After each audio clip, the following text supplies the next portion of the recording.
পীর সাহেব হুজুর বাহাদুরপুর।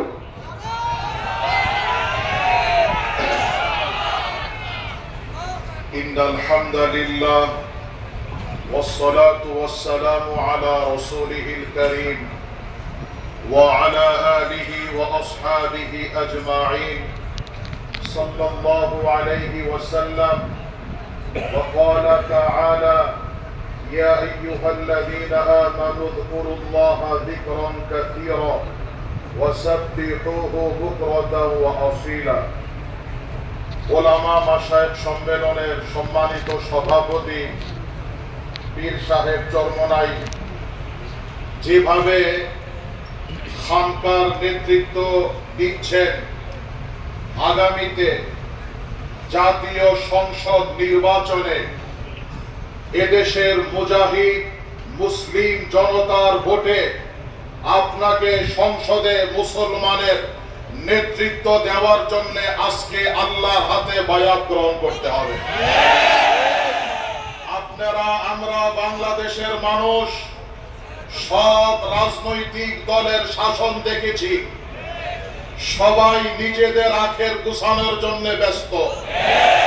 দেশের জন্য আল্লাহর দ্বীনে কায়েমের জন্য হাজী শরিয়তুল্লাহর ফরাইজি আন্দোলনের সকল নেতা কর্মীদেরকে নিয়ে বিগত দিনে ঘোষণা দিয়েছিলাম, হয়তো আল্লাহ রব্বুল আলামিন সেই পরিবেশ এখন করে দিয়েছে। আজকেও আপনার হাতে আল্লাহর জমিন থেকে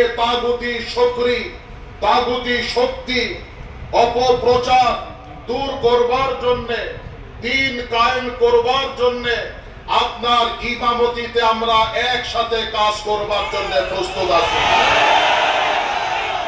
আমাদের যদি শরীরের রক্ত লাগে রক্ত দেব, এদেশ থেকে সমস্ত বাতিল ফিরকা দূর করবার জন্য যা করা দরকার আমরা তাই করব।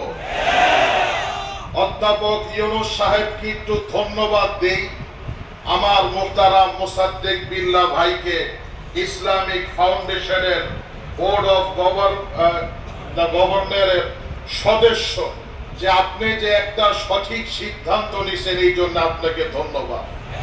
কিন্তু ধন্যবাদটা দিছি ছোট করে, আপনি যদি ফারুকিরে সরে দিতেন তবে একটা বিশাল ধন্যবাদ পাইতাম। মনে রাখবেন, এদেশের আলেম ওলামা 88 অথবা 98 এর বন্যার পানিতে ভেসে আসে নাই। বাংলার ক্ষমতার মস্তদে কোন নাস্তিককে এদেশের মুসলমান সহ্য করবে না।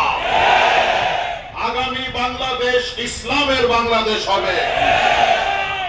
ওই যে হিন্দুদেরকে উস্কাইতেছে, কি নাম, ইসকন, এই সমস্ত জঙ্গি সংগঠন ইসকনকে বাংলাদেশে নিষিদ্ধ ঘোষণার দাবি জানায় গেল।